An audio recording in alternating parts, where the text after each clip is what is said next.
may natutunan na naman ako at gusto ko itong ibahagi sa inyo para alam nyo rin kung ano yung aking natuklasan.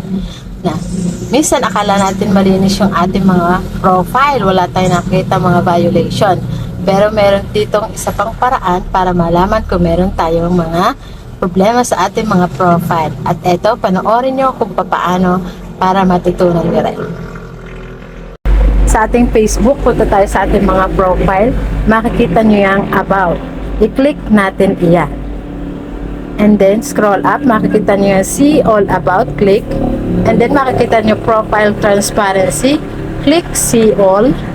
Sa baba nyan, makikita nyo yung go to add library, click nyo yan. And then, yan yung makikita nyo.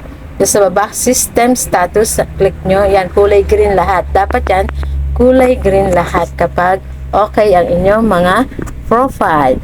At kung may natutunan ka po sa mga pinagsasabi kong ito, hindi po akong kalimutan na i-follow at pakilike na rin po at share nitong aking content. Maraming po salamat.